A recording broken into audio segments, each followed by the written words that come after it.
Welcome to Panchayat Residency.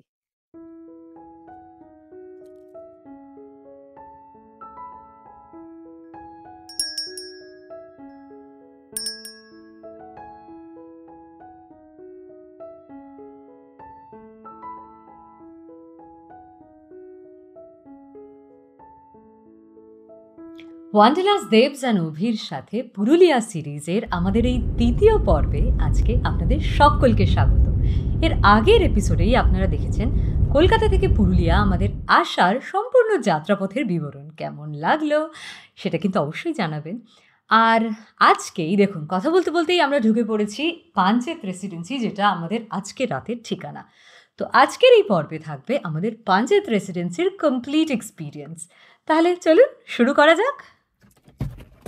এসে গেছি রিসেপশনে। চলুন।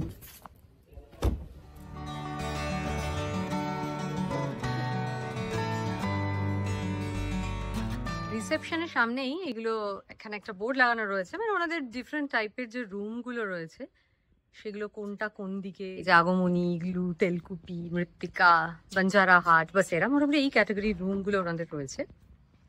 চলুন এবার ঢুকে দেখি। ওই যে Abhik check in formalities complete করছে, আর রুমের চাবি দিয়ে দিলেই রুমে চেক ইন করেই আমরা ছটপট চলে যাব লাঞ্চ করতে। Thank you. আচ্ছা, এখানে রিসেপশনে দেখছি কিছু হুইল চেয়ারসও রাখা আছে, তো কোনো বয়স্ক মানুষ বা কারুর যদি কোনো প্রয়োজন হয় কিন্তু সুন্দরভাবে ব্যবহার করতে পারবে। আচ্ছা, রুম অ্যালার্ট হয়ে গেছে, এবার রুমে গিয়েই চলে এলাম জলদি ওনাদের রেস্টুরেন্ট হেঁসেল ঘরে। এটা ওনাদের হেঁসেল ঘরের ইনডোর সিটিং অ্যারেঞ্জমেন্ট বেশ সুন্দরভাবেই সাজানো, লাইটিং বলুন, পেইন্টিংস বেশ ভালোই সাজানো। রেস্টুরেন্টের যেমন একটা ইনডোর সিটিং অ্যারেঞ্জমেন্ট রয়েছে, তেমনি একটা সুন্দর আউটডোর সিটিং অ্যারেঞ্জমেন্টও রয়েছে। শীতের দুপুর, অভিজ্ঞ বললে আমরা বাইরেই বসি, তো সেই মতন আমরা এরকম গার্ডেন আমব্রেলার নিচে এখানটাতে বসলাম। যদিও খুব একটা শীত নেই খুব একটা, কিন্তু আরাম লাগছে, মানে রোদে মানে কষ্ট হচ্ছে না। অন্য সময় হলে রোদের তেজে তো বাইরে বসার প্রশ্নই উঠতো না। আপনাদের পুরো প্রকৃতিটা তো ঘুরে দেখাবই, তো আগে খেয়ে নি, পেট পুজোটা আগে করে নি। তো আমরা এখন চেক ইন করলাম পাঞ্চেত রেসিডেন্সিতে। চেক ইন করে এখন 2:30 মতো বাজে, 1:30 নাগাদ চেক ইন করেছি। তো এখন 2:30টার সময় আমরা লাঞ্চ করতে এসেছি। অন দা ওয়ে এখানকার যে রেস্টুরেন্ট ম্যানেজার, তিনি আমাদের ফোন করেছিলেন, ফোন করে কি খাবো না খাবো সেই অর্ডারটা নিয়ে নিয়েছেন এবং বলেছিলেন 4টে অবধি এটা অ্যাভেলেবেল থাকবে। তো 2:30টার মধ্যে ঢুকে গেছি, এবার দেখি খাবার আসুক, খাই। এসে গেছে আমাদের দুপুরের খাবার। মেনুতে আজকে রয়েছে সাদা ভাত, পোস্তর বড়া, আর এই যে এক বালতি ডাল এসেছে, আর এসেছে সর্ষে দিয়ে পমফ্রেট। তাতে এসে গেছে এবার মাটনও, আর বাকি রইল চাটনি। শুরু করছি আমরা এখন দুপুরের লাঞ্চটা শুরু করলাম। পেট পুজো শুরু করলাম। আমাদের সবজি ডাল, এটা না কড়াইশুঁটি আছে, বেশ সুন্দর, নারকেল আছে, আর সাথে রয়েছে ফুলকপি, পোস্তর বড়া। কেমন লাগছে অভি খাবারটা? তোমার তো প্রিয় পোস্ত বড়া। লঙ্কা চিবিয়ে ফেলেছিলাম না, পোস্ত বড়াটা অনেকদিন পরে খাচ্ছি, একদমই লঙ্কা আছে, বেশ ভালো। আর এইসব হোটেলে নর্মালি যেটা হয় যে মানে খাবারের আপনি যদি 5 স্টার প্রপার্টির মতো একটা আশা করে আসেন সেরকম পাবেন না, সেরকম তো হয় না, বাট মানে একটা আউটিং হিসেবে ভালো। আর একটু খাই ঘরোয়া খাবার দাবার। এখন অবধি এরকম ডাল খেলাম, হ্যাঁ মানে ঘরোয়া খাবার দাবার। মাছটা বেশ ভালো, কিন্তু সাইজটা একটু ছোট, আর যেটা মনে হলো একটু কড়া ভাজা। হ্যাঁ, একটু কড়া করে ভাজা হয়েছে। নাও কামস টু মাটন ফাইনালি। খেয়ে দেখা যাক কেরম। এটা কি কচি পাঠা গো? আমাদের ওখানকার মতন হ্যাঁ রেওয়াজি তো নয়, যা খেয়ে বুঝতে পারছি। কেমন বানিয়েছে? ভালো, রান্নাটা মানে ঘরোয়া রান্না একদম, মানে কোনো ঝোল ভাত, এক্সট্রা রিচ মশলা নেই। কচি পাঠা ঝোলটা তো খেয়ে ভালো লাগলো। কচি পাঠার ঝোল খুব একটা স্পাইসিও নয়। স্পাইসি না বললাম তো, এক্সট্রা কোনো মানে একদমই নয়, ঘরোয়া রান্না একদম। একদমই ভালো হবে। মাটনটা খেয়ে যা দেখলাম, কচি পাঠা হলে যা হয় হাড় বিশিষ্ট পিস, তবে মাংসটা মানে ওয়েল কুক, হ্যাঁ ওয়েল কুক, তবে একটু হাড় বেশি আর কি, ছিবড়ে নয়। হ্যাঁ।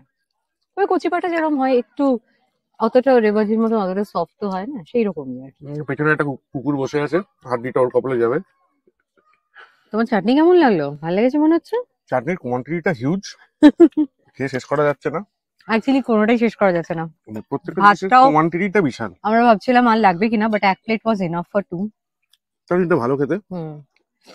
মিষ্টিটা মাংস পরিমিত। এও সব মানে ঝোল ডাল সবই বেশি বেশি হয়েছে আর কি। তবে ওভারঅল যদি আমাকে রেট করতে বলে, আউট অফ 5, 3 3 to 3.5 to 3.5। খাবার দাবারটা। চাটনিটা খেতে সত্যি খুব ভালো। আমি বুঝতে পারছি অভি কেন এত প্রশংসা করছিল চাটনিটার। সত্যি ভালো, probably the best of all the items যেগুলো আজকে এই বেলায় আমরা খেলাম। আমাদের খাওয়া দাওয়া শেষ হতে হতে সূর্য পাহাড়ের কোলে ঢলে পড়েছে। এবার বোঝা যাচ্ছে আস্তে আস্তে ঠান্ডাটা ভালোই পড়বে। তো যাই হোক, এখন প্রায় 3:10 মতন বাজে। খাওয়া দাওয়া শেষ করলাম, তারপর এবার দেখি চলুন কি করা যায়। একটু বেরোবো নিশ্চয়ই, আশেপাশে কোথাও ঘুরতে যাব। রুমে গিয়ে আমরা 3:45-র মধ্যেই বেরিয়ে পড়লাম। কোথায় গেলাম, কেমন লাগলো, সেগুলো সবিস্তারে পুরুলিয়া সিরিজের আমাদের পরবর্তী ভিডিওতে তো আসবেই।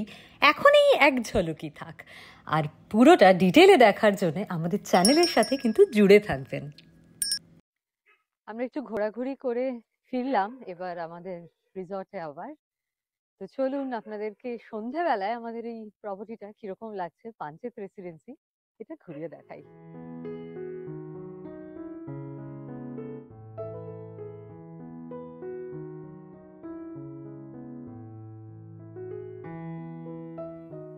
আচ্ছা, এইটা হচ্ছে পাঞ্চেত রেসিডেন্সির একটা মৃত্তিকা বলে রুম ক্যাটাগরি। একটু কুঁড়ে ঘরের ফিল দেয়।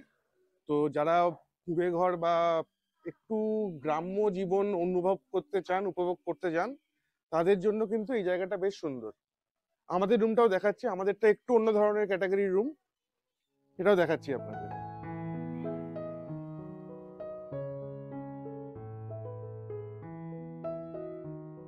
এই জায়গাটাতে খুব সুন্দরভাবে মানে আলপনা টালপনা দিয়ে ব্যাপারটা ডেকোরেট করা রয়েছে। কালার কম্বিনেশন খুব সুন্দর লাগছে। প্লাস এই আলো জ্বলার পরে জায়গাটা কিন্তু সুন্দর লাগছে। মানে যারা এরকম ধরনের রুমে থাকতে পছন্দ করেন, এই মাটির বাড়ি মাড হাউস টাইপের যে রুমটা, তাদের ভালো লাগবে, তাদের খুব সুন্দর লাগবে এই জায়গাটা। এই যে এখানে বনফায়ারের আয়োজন করা হয়েছে, চারিদিকে গোল করে চেয়ার দেওয়া, মাঝখানে আগুন জ্বালানোর ব্যবস্থা। এই রুমগুলোর এক্সটেরিয়র কিন্তু ভীষণই এস্থেটিক্যালি ডেকোরেটেড এবং ডিজাইনে এত ডিটেইলিংয়ে ধ্যান দেওয়া হয়েছে। মানে মাটির প্রদীপ থেকে মাটির ল্যাম্প, কোনোটাই মাটির নয়, সবই ইলেকট্রিক, কিন্তু এত মানানসই, তেমনি নিখুঁতভাবে আলপনাগুলো দেওয়া, মানে খুব সুন্দর।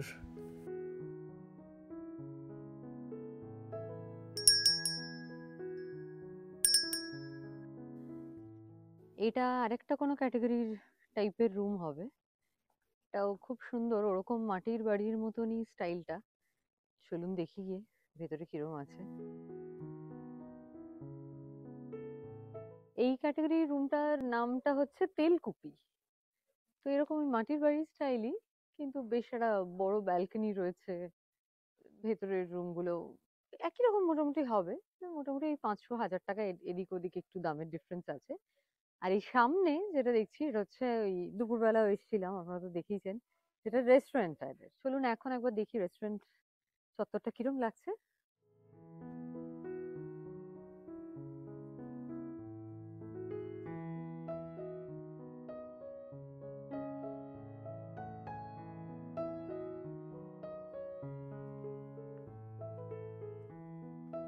এবার আপনাদের দেখাবো আরেকটা রুম ক্যাটাগরি, সেটা হচ্ছে বাঞ্জারা হাট। তো আমরা এখন ঠিক বাঞ্জারা হাটের সামনে আছি, আর আমাদের পেছনেই বাঞ্জারা হাট। বিরাট বড় প্রপার্টিটা। এই যে যতগুলো টাইপের রুম আমরা ঘুরে ঘুরে দেখলাম, এগুলোর সব কিরকম কি প্রাইসিং, এগুলো আমি দিয়ে দেবো ডিসক্রিপশন বক্সে, আপনারা অবশ্যই দেখে নেবেন। আর এই যে স্টাইলটা, যে এ স্টাইল যে রুমগুলো, এটাকেই এখানে ওরা বাঞ্জারা হাট বলে। তো এই আমার পার্টিকুলারলি মনে হয় রুমগুলো একটু সাইজে ছোট হয়, মানে অতটা স্পেশিয়াস হয় না। আদারওয়াইজ এমনি দেখতে তো খুব ফ্যান্সি লাগে। আজকাল মোটামুটি সব প্রপার্টিতেই এরকম একটা style room, cottage style room থাকেই। কিন্তু যেহেতু ওই প্যাটার্নটা আনার জন্য আমার সামহাও মনে হয় যে এটা একটু মানে কম স্পেশিয়াস লাগে, এই আর কি। হ্যাঁ, একটু তো ছোট হবেই, জিনিসটা এরকম ভাবে উঠছে। এক্স্যাক্টলি। তো আমাদের সাথে পাঞ্চেত রেসিডেন্সি তো পুরো ঘুরে দেখলেন, তো কেমন লাগলো বলুন আপনাদের? কমেন্টে নিশ্চয়ই জানাবেন কেমন লাগলো আপনাদের। সবকটা ক্যাটেগরি কিন্তু রুম মোটামুটি বাইরে থেকেই ঘুরিয়ে দেখালাম আপনাদের, প্রপার্টিটা ঘুরিয়ে দেখালাম, রাত্রের বেলায় কেমন লাগছে সেইটা আপনাদেরকে দেখালাম। এবার কাল সকালে আরেকবার চেষ্টা করব সময় পেলে। আহ, তাহলে আরেকবার কিরকম সকালবেলা সামনেই একদম একটা পাহাড় রয়েছে, একদম পাহাড়ের কোলে আর কি প্রপার্টিটা যাকে বলে, সেইটা তো এখন রাত্রেবেলায় বোঝা যাচ্ছে না। তো আম, কেমন লাগলো দেখে আমাদের কিন্তু কমেন্টে জানাতে ভুলবেন না। স্ট্রবেরিটা সত্যি এত বড়, মানে এইখানে যেরকম দেখলেন একটা কিডস পার্ক রয়েছে, ওই পাশে পার্টি এরকম অ্যারেঞ্জ করার জন্য পার্বণ বলে একটা জায়গা রয়েছে, সেখানটায় প্রচুর মানে ডায়াস মতন করা রয়েছে, পার্টি অর্গানাইজ করা যাবে এরকম টাইপের জায়গা রয়েছে, এবং খুব সুন্দরভাবে সাজানো গোছানো জায়গাটা। এইটি হচ্ছে আমরা যে রুম ক্যাটাগরিতে আছি, বসেরা। এই দেখুন এখানে কত কি আছে। বাসেরা তো আমাদের এই রুম ক্যাটাগরিটা, চলুন আমাদের রুমটা আপনাদের দেখাচ্ছি। প্রান্তিক এদিকে একটা ওয়াচ টাওয়ার, আপনাদের হেসেল ঘর মানে রেস্টুরেন্ট তো দেখালাম, তেলকুপি, মৃত্তিকা, এই ক্যাটাগরির রুমগুলো দেখালাম। এইখান দিয়ে পাহাড়ের উপরে মানে এরকম একটা উঁচু মতন জায়গা, সেখানে উঠে এই যে এটা একটা টাওয়ার মতন দেখছি, এটা অ্যাকচুয়ালি একটা ওয়াচ টাওয়ার। এই যেটা এখানে লেখা রয়েছে ওয়াচ টাওয়ার, এখান থেকে উঠে কিরকম কি ভিউ দেখা যায়, এত রাত্রে তো উঠে লাভ নেই, কালকে সকালে দেখবো যদি সময় সুযোগ হয় তাহলে একবার ওয়াচ টাওয়ার থেকে একবার দেখে আসবো। এইটা হচ্ছে বসেরা, এই ক্যাটাগরির এই স্টাইলের রুমটাতেই আমরা আছি। এরকম বাইরে গ্রাউন্ড ফ্লোরে হচ্ছে এরকম বাইরে ব্যালকনি, আর ফার্স্ট ফ্লোরের রুমে একটা ছোট মতন সাইডে রুমের ব্যালকনি রয়েছে। আমরা যে রুম নাম্বার 144, চলুন আপনাদেরকে আমাদের রুমটাও ঘুরে দেখিয়ে দিই। এই যে রুম খুলে ঢোকা হলো, লাইট চলে গেল। তো এই এই যে আমাদের বাইরে একটা এরকম সিট আউট এরিয়া টাইপের রয়েছে, শেড রয়েছে, যদি এখন এই সময় ইভিনিং এ যদি আমরা বাইরে বসতে চাই এরকম। চলুন ভেতরে যাই, চলুন ভেতরে যাই, রুমটা দেখি। ঢোকার পরেই আছে, ডান দিকে ঘুরলেই একটা চেয়ার রাখা আছে, একটা ছোট্ট টেবিল। টেবিলের মধ্যে দুটো ওয়েলকাম এর জন্য লেজ আর প্রভুজির কুরকুরা আছে। ছোট্ট একটা জানলা টাইপের, এগুলো খোলা যায় না, বাট একটা জানলার আছে, যেটার বাইরে হচ্ছে সিটিং এরিয়াটা দেখা যায়। And this is our washroom. Normal সব হোটেলে যা থাকে সেরকমই, টি কফি মেকার আছে, দুটো কফি দিয়েছে, দুটো চা, চিনি, মিল্ক পাউডার, দুটো কাপ। এখানে একটা কাবার্ড আছে যেখানে কিছু মালপত্র আপনি রাখতে পারেন। নিচে একটা মিনি ফ্রিজ আছে। ব্যাস, দ্যাটস ইট। একটা ছোটর মধ্যে ডাস্টবিন আছে রুমে, which is good. ডাস্টবিন সব জায়গায় থাকবে, ডাস্টবিনটাকে আমরা একটু ধরি না, এক্স্যাক্টলি, বাট থাকা উচিত। থাকা আর উচিত। এখানে একটা মিরর রয়েছে, মিররটার সামনে একদম ছোট্ট মতনই একটা স্পেস রয়েছে, মানে জিনিসপত্র রাখার একটা খুব ছোটই স্পেস আই উড সে, বেশি কিছু জিনিস এখানে আটবে না। আর এই রুম যা দেখছেন, এই সাথে তো এই ইন্টারকম, রিসেপশনে কল করো, রুম সার্ভিস, এইসব অপশনস রয়েছে, একটা মেনু কার্ড দেওয়া রয়েছে। রুমটা তো এই যা দেখছেন আর কি, মোটামুটি বিরাট কিছু বড় বা স্পেশিয়াস রুম বা প্রিমিয়াম ক্যাটাগরি বলা এটাকে ঠিক যায় না, বাট হ্যাঁ তার মধ্যেও মানে মোটামুটি বেডটা বেশ বেশ বড় size, like king size bed আছে। এই হচ্ছে গিয়ে ব্যাপার, জানো। ওয়াশরুমটাও রুমটার মতোই ছোট, বিরাট কিছু বড় নয়। এই যে বেসিন রয়েছে, একটা মিরর রয়েছে, আর এখানে একটা শাওয়ার এরিয়া, তার সাথে টাওয়েল বগেরা দিয়েছে। শাওয়ার এরিয়াটা একটা কার্টেন করা রয়েছে যাতে এপাশে না হয়, সাথে বাকি সবই যা যা থাকার আর কি সব রয়েছে। এদিকে তো এই ঠান্ডার জন্য তো গিজারটা লাগবেই আমাদের, গিজার আর এই সব, এই বাথরুমের অ্যামেনিটিস গুলো সব এখানে রাখা রয়েছে। বাথরুমের বাইরেই এখানে একটা টেবিলে রুমে একটা টিভি রয়েছে, যেটা আমাদের তো খুব একটা কাজে আসে না কোনো সময়ই আর কি। আর এই লাগেজ রুমটা, লাগেজ রাখার একটা স্পেস আছে, আর একটা স্টাডি টেবিল মতন রয়েছে। আর এবং এখানে চার্জিং পয়েন্টস এনাফ আছে হ্যাঁ, রুমটাতে, এটা উই মাস্ট সে। এতগুলো গ্যাজেট থাকে সব সময়, প্রচুর চার্জ তো করতেই হয়, তো অ্যাটলিস্ট সেগুলো সমস্তই রয়েছে। তো আমাদের এই যে রুমটা, এটা বসেরা, তার গ্রাউন্ড ফ্লোরের রুম যেটা দেখলেন, আমাদের আলাদা করে কোনো ব্যালকনি নেই রুমে। ওই যে বাইরে সিট আউট এরিয়াটা রয়েছে, তাদের চেয়ার টেবিল দেওয়া রয়েছে আর উপরে শেল্টার রয়েছে। এই নিয়েই রুমটা। আর এইটার আমাদের এক রাত্রের জন্য ভাড়া পড়েছে হচ্ছে 4000 প্লাস জিএসটি, যেটা টোটালস টু এক্স্যাক্টলি 4500, 4500 টাকা।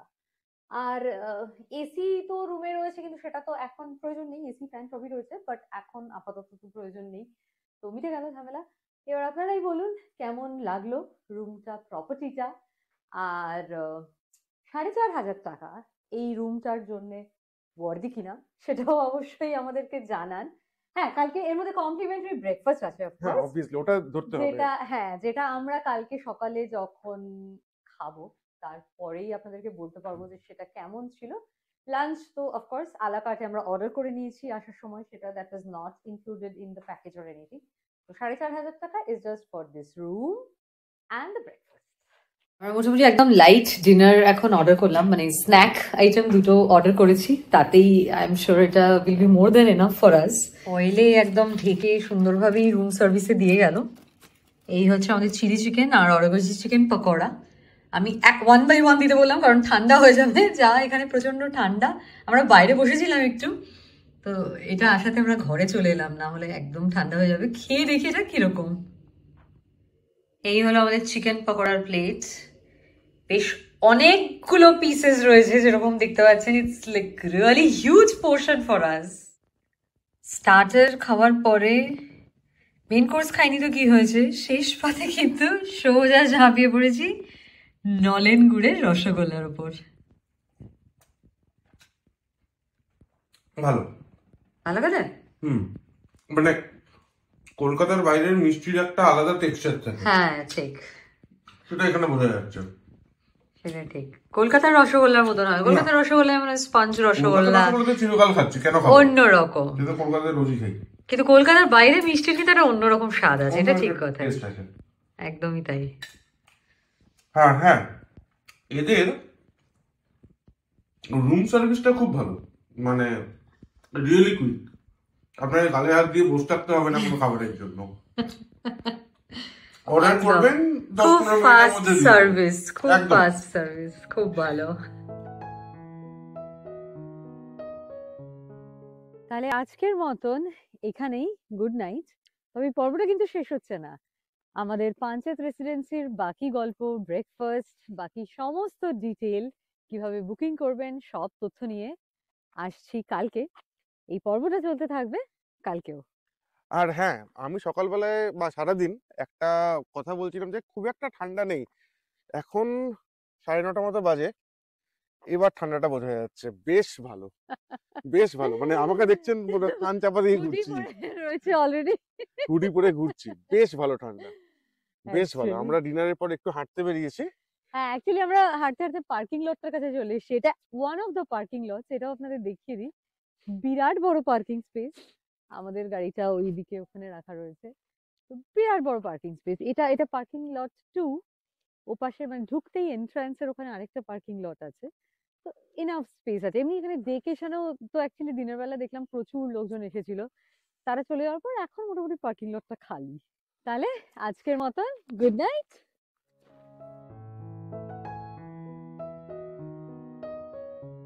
Very good morning. আজকে ডে 2 ইন পুরুলিয়া। এই যে আমাদের রুম নম্বর 144, এখান থেকে বেরোলাম। আলো ফুটছে আকাশে আস্তে আস্তে, দেখতেই পাচ্ছেন পেছনে পাহাড় দেখা যাচ্ছে। ঠান্ডা আছে বেশ ভালোই, মোটামুটি 10 ডিগ্রি মতন তো দেখাচ্ছে। তবে যেরকম একটা বিভৎস কোল্ড ওয়েভ ইত্যাদি ইত্যাদি নানা রকম ওয়ার্নিং শুনে যেরকম এসেছিলাম খুব একটা বিভৎস ব্যাপার হবে সেরকম কিছু না, মানে ইটস ম্যানেজেবল এবং এনজয় করার মতন ঠান্ডা, সুন্দর ঠান্ডা যাকে বলে। তো আজকে আমাদের দিন তো খুব আর্লি স্টার্ট হলো। আমরা এখন পার্কিং এর দিকে যাচ্ছি, যেখানে আমাদের গাড়িটা রাখা আছে সেখান থেকে বেরোবো। এই পাঞ্চেত রেসিডেন্সির মধ্যেই দেখুন, এখানে প্রচুর খালি জমি, আর তাতে অনেক রকম চাষ হয়েছে জিনিসের। এখানে এতটা, এদিকে তো ধান কেটেই রাখা রয়েছে দেখতেই পাচ্ছি, এখন খালি। কিন্তু এই দেখুন এদিকে রাখা রয়েছে খড়, আর প্রচুর গাছপালা, বিরাট বড় এরিয়া নিয়ে পুরো প্রপার্টিটা, খুব সুন্দর এমনিতে। এবারের পুরুলিয়া ভ্রমণের দ্বিতীয় দিনে আমরা কোন কোন জায়গা এক্সপ্লোর করলাম, সেগুলো কেমন লাগলো, আর সেখান থেকে ফাইনালি রিসর্টে ফেরার সময় আমাদের গাড়ির সাথে এই কী বিভ্রাট হলো, তার থেকে উদ্ধারই বা পেলাম কী করে, এই সব গল্প নিয়ে আসবো পরবর্তী পর্বে। আর তার জন্যে ওয়ান্ডারলাস দেবস অ্যান্ড অভির চ্যানেলে চোখ রাখতে হবে। ফাইনালি 9টার বদলে 4.25 লেটে হোটেলে ঢুকলাম। 1:15 সময় হোটেলে ফাইনালি ঢুকে ওনারা আমাদের জন্য এই ব্রেকফাস্ট রেখে দিয়েছিল, একদম বেসিক, তবে অনেস্টলি খুবই ভালো, মানে এটা দরকার ছিল। ব্রেড, বাটার, জুস, 4টে রসগোল্লা, আর এখানে আছে হচ্ছে অমলেট। তো এটা দিয়ে এটা সদ্গতি করে আমরা এবার চেক আউট করবো। আপনাদেরকে বলেছিলাম যে একবার সকালবেলা এই ওয়াচ টাওয়ারের এখানটাতে উঠে আমরা দেখব। তো ফাইনালি এই বেরোনোর আগে একদম আমরা এই সিঁড়ি দিয়ে উঠে এলাম উপরটায়। এখানে একটা লেক মতন রয়েছে, দেখছি খুব সুন্দর। আর এই যে পাঞ্চেত হিল তো পেছনে রয়েছে, এটা আমরা রুম থেকে কালকে সারাদিন দেখলাম। আর এই সেই ওয়াচ টাওয়ারটা, এই যে আমাদের রুমগুলো, এগুলোই বাসেরা উপর থেকে দেখতে কিন্তু খুব সুন্দর লাগছে। আর একদম রিসর্টের শেষ প্রান্তে বলতে গেলে এই আমাদের যে রুমটা ছিল, শুরুর থেকে শেষ করে একেবারে শেষ প্রান্তে এই তার পাশেই এই লেকটা একটা, আর পাহাড় শুরু হয়ে যাচ্ছে। কালকে রাতে যে বলেছিলাম এই পার্কিং লটের পেছনেই দেখুন ওই রেড যে চালগুলো দেখা যাচ্ছে, ওটাই হচ্ছে পার্বণ, যে বিরাট পার্টি অর্গানাইজ করার জায়গাটা। পার্কিং লটে এসেই গেছি, চলুন গাড়িতে উঠে পড়ি। পাঞ্চেত রেসিডেন্সি থেকে আমরা 11টার বদলে ফাইনালি চেক আউট যখন করলাম, বাজে বেলা 2:30। যাই হোক, আমাদের সাথে যেরকম ঘটনাটা ঘটলো, এটা তো আমরা আপনাদের সাথে পুরোটাই শেয়ার করলাম কিরকম হলো, এই অভিজ্ঞতাটা কিরকম, এটাও একটা নতুন রকম অভিজ্ঞতাই আমাদের হলো। তো যাই হোক, 2:30টার সময় আমরা ফাইনালি বেরোলাম। কেমন লাগলো তোমার overall Panchet residency? Panchet residency overall ভালো। একটু মনে হলো আমার যে রুমগুলোর মানে প্রিমিয়াম রুম যেটাকে ওরা বলছে, হ্যাঁ, সেটা not premium, premium, but not জায়গাটা so মানে premium। জায়গার উপর ডিপেন্ড করে না এটা। সেই তো এই জায়গায় এটা ঠিকই আছে। আর আমাদের রুমটার রেঞ্জ যেরকম কালকে বললাম, তো 4,500 পড়েছে উইথ জিএসটি। তাতে ব্রেকফাস্ট ইনক্লুডেড ছিল, যেটা বুফে ব্রেকফাস্টটা আমাদের তো কপালে জুটলো না। আমরা একটা, যা হোক, ওনারা যেটুকু দিয়েছেন যথেষ্ট কোঅপারেট করেছেন আমরা বলবো। কারণ আমরা আমাদের গাড়ির যখন টাটা মোটরস এর টোয়িং সার্ভিসে যখন ফোন করলাম, ওনারা তো মোটামুটি যা বলেছিলেন যে বিকেল হয়ে যাবে টোয়িং এর গাড়ি পাঠাতে। তো অতটা ওয়েট করা তো পসিবল নয়। তো সেই জায়গায় দাঁড়িয়ে আমরা যখন হোটেলের ম্যানেজারকেই কন্ট্যাক্ট করলাম, he has been really helpful. উনিই কিন্তু আমাদেরকে মেকানিক পাঠালেন, সবটা ব্যবস্থা করলেন। আমাদের রুম এত 11টার জায়গায় আমরা 2:30টার সময় চললাম। 2:30 চেক আউট করলাম। এক কোনো পয়সা মানে এক্সট্রা এক্সট্রা কিছু চার্জ চার্জেস কথা বলেন করেননি। উনি। বলেন উনি, সত্যিই তাই। ইনফ্যাক্ট যেটুকু খাবার ওনারা সার্ভ করতে পেরেছেন, গরম গরম যেটুকু যাই দিয়েছেন, ইট ওয়াজ ওকে, ইট ওয়াজ গুড। মানে we were happy to be honest. কারণ এটুকুও কোঅপারেশন অনেক সময় অনেক জায়গায় পাওয়া যায় না। তো কাজেই সেদিক থেকে সেটা একদমই ঠিক। ঠিকই আছে। আর ফাইনালি যা পেমেন্ট করলাম আমরা, 50% তো অ্যাডভান্স করাই ছিল বুকিং এর সময়। আছে বুকিং কিভাবে করবেন আমি সব ডিটেল দিয়ে দেব, ডেসক্রিপশন বক্সেই সব থাকবে। দেখুন, এটা এটা আমি একটা ইন জেনারেল একটা থাম রুল সবসময় ফলো করি। আপনি মেক মাই ট্রিপ বা এরকম যে কোনো থার্ড পার্টি পোর্টাল বা এজেন্সির থ্রু আপনি দাম চেক করে নিন। কিন্তু আমি অলওয়েজ বুকিং এর আগে একবার ডিরেক্ট যোগাযোগ করে নিই যাদের সাথে যেই প্রপার্টি বুক করছি। কারণ অধিকাংশ সময় এটা আমি দেখেছি যে মেক মাই ট্রিপ বা booking.com এর থেকে কিন্তু ওনাদের রেটটা বেটার হয়। এবং ডিরেক্ট বুকিং করলে কি হয়, একটা যেহেতু ওনাদের সাথে কথা হয়েই থাকে, একটা কনভারসেশন হয়ে থাকে, একটা কানেকশন হয়ে থাকে। তো if you have any special request at any given point of time, কোনো অনেক সময় হয় না আমরা কোথাও ট্রিপে যাচ্ছি একটা কোনো স্পেশাল সেলিব্রেশন উপলক্ষে, তো সেগুলো ওনাদেরকে পার্সোনালি বলে দিলে ওনারা কিন্তু সেগুলো অ্যাটেন্ড করেন। কাজেই সেই গুলোর জন্য আমি সবসময় বলি যে ডিরেক্ট বুকিং করতে, সবসময় আমাদের ওয়েবসাইট চেক করে কন্ট্যাক্ট নাম্বারে কানেক্ট করে, কাজে আমি দিয়ে দেবো আপনাদের সুবিধার জন্য, চেক করে নেবেন। কালকে দুপুরবেলায় যা লাঞ্চ করেছিলাম আমরা, ওই পমফ্রেট, ডাল, পোস্তর বড়া, মাটন, ওই সমস্ত সব দিয়ে দেখলেন, চাটনি, ওটা মোটামুটি 1300 সামথিং, ওটার ট্যাক্স ফ্যাক্স নিয়ে সব টোটাল বিল হয়েছে, which is okay। মানে 350 টাকার ছিল মাটনের প্লেট, 400 টাকা ছিল পমফ্রেটের প্লেটটা। পমফ্রেটটা খুব একটা, I was not happy with the quality, but I think এইসব জায়গায় মনে হয় মাছ ফাছ অ্যাভয়েড করাই ভালো। বাট রাতের খাবারটা তো ইট ওয়াজ গুড।